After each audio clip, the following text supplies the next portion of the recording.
Hello bachcho, let's see this question.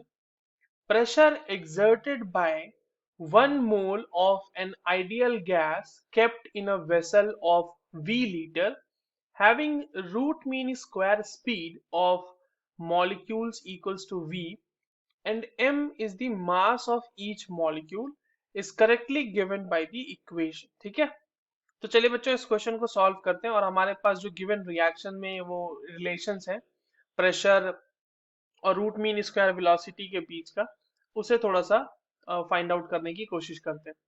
तो देखो बच्चों, ये जो सवाल आपसे पूछा गया है ना, ये पहले तो ये देख लेते हैं कि ये कौन से की कॉन्सेप्ट से पूछा गया है। तो इस क्वेश्चन को सॉल्व करने के लिए you must be knowing two things, that is one of them is ideal gas equation. Ideal gas equation हमें पता होनी चाहिए, वो बहुत ही इंपॉर्टेंट है इस क्वेश्चन को सॉल्व करने के लिए। और जो दूसरी चीज हमें पता होनी चाहिए वो हमें पता होनी चाहिए कि रूट मीन स्क्वायर वेलोसिटी निकालते कैसे हैं, यानी उसका फॉर्मूला क्या है। Root mean square velocity, right. तो ये दोनों चीजें हमें पता होनी चाहिए।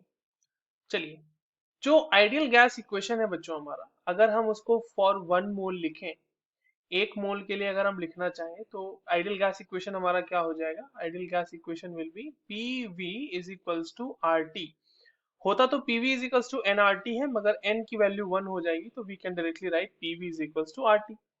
Now coming to root mean square velocity, जिसकी वैल्यू हमें दी गई है स्मॉल वी, तो वही कंसिडर करते हुए चलते हैं। तो जो स्मॉल वी है, रूट मीन स्क्वायर वेलोसिटी की जो वैल्यू होती है वो होती है root under 3 RT upon m, जहां पे m is molar mass and t is the temperature and r is the universal gas constant, right. थोड़ा सा इसको सॉल्व करते हैं रूट मीन स्क्वायर वेलोसिटी को। तो यहाँ पर जब आप इसको सॉल्व करोगे तो you will find that v square will be giving you 3 RT upon m, है ना। तो यहाँ पर से अगर हम RT की वैल्यू निकालना चाहें तो वो कितना हो जाएगा, तो वो हो जाएगा 1/3 m स्मॉल v, सॉरी ये v है यहाँ पे, स्मॉल v का स्क्वायर इज इक्वल्स टू आ जाएगा आर टी। अब एक चीज देखो बच्चों, मोलर मास है ना एम वी, एम तो, और हमारे पास molecule of E, mass of each molecule दिया हुआ है, और हमारे पास नंबर ऑफ मतलब पार्टिकल कितने दिए हुए हैं, 1 मोल।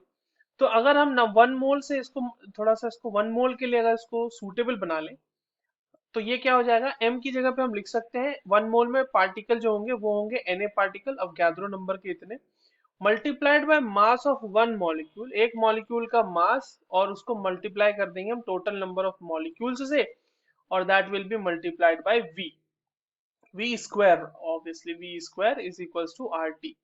इतना कैलकुलेशन करने के बाद हम P V is equals to R T पे आते हैं और ये पूरी की पूरी वैल्यू हम उठाकर वहां पर रख देते हैं आर टी की।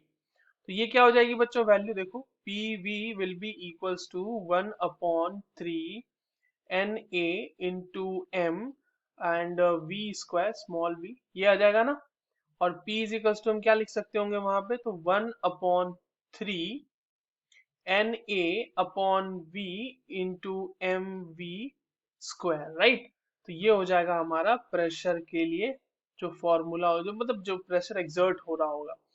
ठीक है, तो देख लेते हैं किस ऑप्शन में मैच करा। पहले ऑप्शन में 1/2 Na, नहीं ये गलत हो गया। दूसरा ऑप्शन देखते हैं 1/3 Na/v स्क्वायर, करेक्ट, यही हमारा सही आंसर है। ऑप्शन थर्ड में देखो 2/3 दिया हुआ है, ये भी गलत हो जाएगा, और ऑप्शन फोर्थ में 3/2 दिया हुआ है, ये भी गलत हो जाएगा। So the correct answer will be option number 2। I hope you understood this well, all the very best.